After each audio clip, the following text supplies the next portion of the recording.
بسم اللہ الرحمن الرحیم۔ السلام علیکم۔ رائزن انفو میں خوش آمدید۔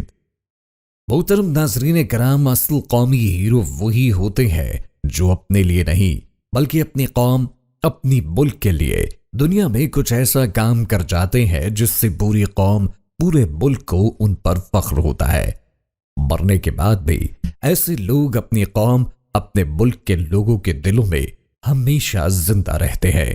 امریکہ کے 16ویں صدر ابراہم لنکن آہنی عزم کی ایک شاندار مثال ہے۔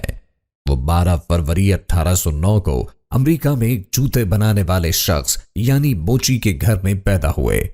ان کی قیادت میں امریکہ خانہ جنگی سے باہر نکلا۔ 1864 میں صدارتی انتخابات ہوئے جس میں دوسری مرتبہ صدر منتخب ہونے میں کامیاب ہو گئے۔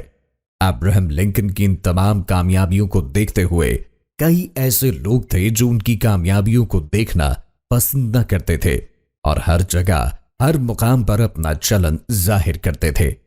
دوسری بار صدر منتخب ہونے کے بعد صرف 5 ماہ بعد ابراہم لنکن ایک مزاحیہ ڈرامہ دیکھنے کے لیے ایک تھیٹر میں جاتے ہیں۔ یہ 14 اپریل 1865 کا دن ہے۔ ڈرامہ شروع ہونے کے تقریباً 2 گھنٹے بعد کنفیڈریٹ کے غلامانہ نظام کے ہمدرد اور حمایتی جان ویلکس بوتھ تھیٹر میں داخل ہوا اور صدر ابراہم لنکن کو سر کے پچھلے حصے میں ڈیرنگر پستول سے گولی مار دی۔ لنکن امریکہ کے پہلے ایسے صدر تھے جنہیں قتل کیا گیا تھا، لیکن وہ شخص تھا جس نے امریکی سیاہ فام غلاموں کو آزاد کیا اور جس نے خانہ جنگی جیت کر امریکہ کو ٹوٹنے سے روکا۔ 14 اپریل 1865 کے دن اس امریکی صدر کو قتل کرنے والا کون تھا؟ جان ویلکس بوتھ امریکہ کے مشہور اداکار خاندانوں میں سے ایک کا فرد تھا۔ اس دور میں 11 ایسے ممالک تھے جو غلامانہ نظام کی حمایت کرتے تھے اور امریکہ کی متحدہ ریاستوں سے الگ ہو گئے تھے۔ ان سب ممالک کو کانفیڈریٹ اسٹیٹس کا نام دیا گیا تھا۔ بوتھ کانفیڈریسی کی حمایت کرتا تھا۔ اس نے غلامانہ نظام کی پرجوش وکالت کی۔ امریکہ اور کانفیڈریٹ اسٹیٹس کے درمیان کی جنگ شروع ہو گئی۔ امریکہ اس نظریے کے ساتھ کہ سب انسان برابر ہے غلامانہ نظام کو ختم کرنے کے لیے لڑ رہا تھا، جبکہ کانفیڈریٹ اسٹیٹس غلامانہ نظام کی حمایتی تھی۔ بوتھ کی والدہ نے اس سے وعدہ لیا کہ وہ کنفیڈریسی کے لیے نہیں لڑے گا۔ بوتھ خانہ جنگی کے دوران شمال میں رہا۔ اس جنگ میں امریکہ کی طرف سے صدر ابراہم لنکن اہم کردار ادا کر رہے تھے، جبکہ بوتھ کانفیڈریٹ اسٹیٹس کے نظریے کی حمایت کرتا تھا۔ یوں اس دوران بوتھ کی لنکن سے نفرت مزید گہری ہو گئی۔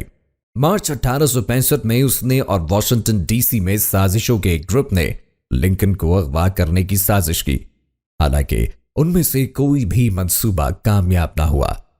9 اپریل 1865 کو امریکہ کی فتح کے ساتھ یہ جنگ ختم ہوئی، کنفیڈریسی کا خاتمہ ہوا، غلامی کا نظام تمام ہوا اور متحدہ ریاستوں کی سرحدیں بھی محفوظ رہی۔ بوتھ کنفیڈریسی کے خاتمے پر پریشان تھا۔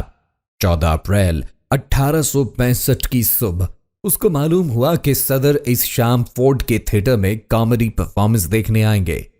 بوتھ نے موقع کا فائدہ اٹھایا اور اپنے مقصد کو پورا کرنے کے لیے ترکیب سوچنے لگا۔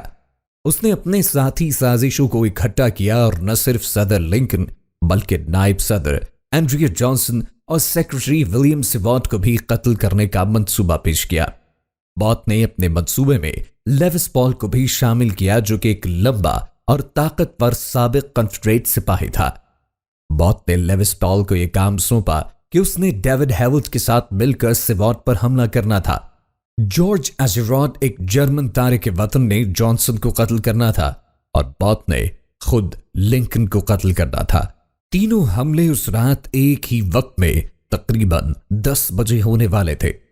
ایونٹ میں جارج ایزرا اپنا کام انجام دینے میں ناکام رہا اور جانسن پر حملہ نہ کر سکا۔ لیوس پال نے سیوارٹ کے گھر پہ حملہ کیا اور اسے چاقو سے بار بار مارا۔ سیکرٹری سیوارٹ حملے میں بال بچ گیا، لیکن اس کا چہرہ ہمیشہ کے لیے بگڑ گیا۔ دوسری طرف فورڈ تھیٹر میں پرائیویٹ کمرے میں لنکن اور ان کی اہلیہ میری ٹاڈ لنکن اپنے مہمانوں کلارا ہیرس اور اس کی منگیتر union officer major Henry Raytheon کے ساتھ ڈرامہ دیکھ رہے تھے۔